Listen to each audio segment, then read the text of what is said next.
We bring in the new House Budget Committee Chairman, John Yarmuth, from Kentucky's 3rd District. Nice to see you, sir. Appreciate you being here. Pick up where Ellison Barber left off. When leadership can't agree how the meeting went, much less on any principal agreement points out of the meeting, it seems like we're a long way off.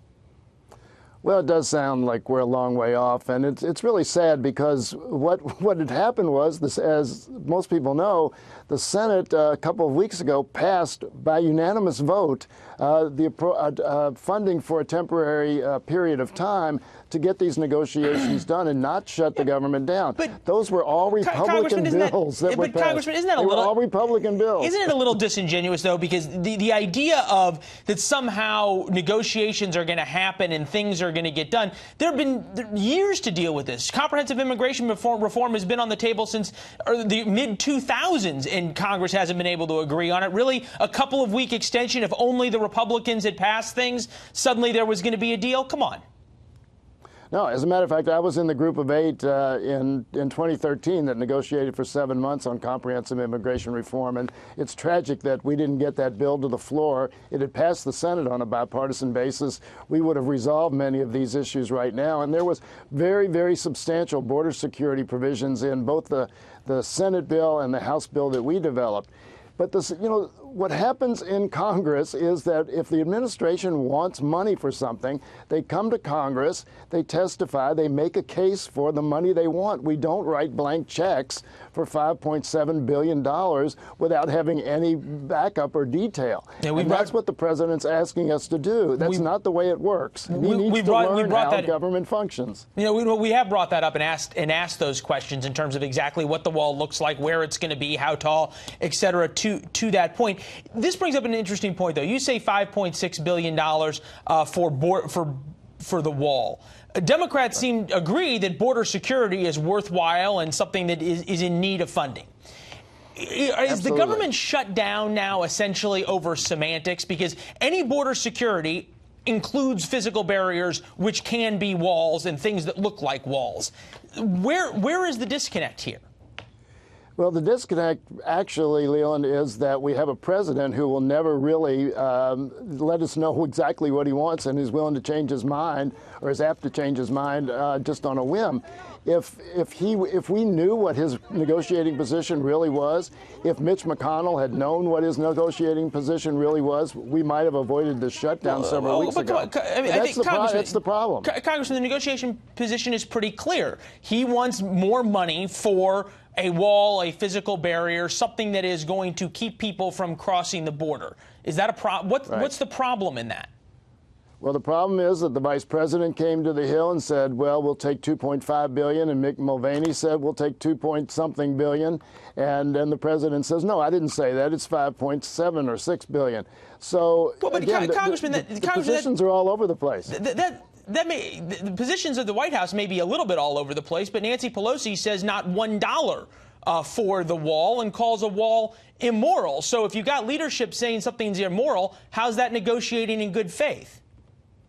Well, she's willing to negotiate. You don't negotiate in the media. You take your position. There is very little. But Congressman, it's your leadership who's negotiating in the media. It's Nancy Pelosi who said that the wall is immoral. Yeah, well, I don't know that an inanimate object can be immoral, so I probably would differ on that characterization. But I've been to the border. The grammar distinction is impressive. Okay. Yeah, right. I've been to the border and talked to the Border Patrol people, and they say barriers, however you want to characterize the barrier, are effective in one thing and one thing only. They don't keep people out. They slow people down. They slow people down, and when they're trying to cross the border, so they can be apprehended. So the question is, where do you put it? We've got one representative in Congress, a Republican named Will Hurd, who represents 820 miles of the Texas border. He's against the wall. So again, he's against a wall. He's against a wall. He's against a wall from the Gulf to the Pacific. Whether or not he's against increased physical barriers in different places, I think he would tell you that he is. There's obviously the governance and policy side of this. There's the political side and the political argument of this. Republicans now making a new argument. Listen to Marsha Blackburn, the new senator from Tennessee. What you're seeing is that because we have this open border, you have every town a border town and every state a border state. And these gangs and drug traffickers, human traffickers, sex traffickers are coming to a community near you. I spent a good amount of time in the great state of Kentucky, more over in Lexington than in Louisville. But folks down there you talk to, they're concerned about this as well. Does she have a point that every state is now becoming a border state? Well, I wouldn't describe Kentucky as a border state, although we were in the Civil War. But no, I don't know what that doesn't make any sense to me.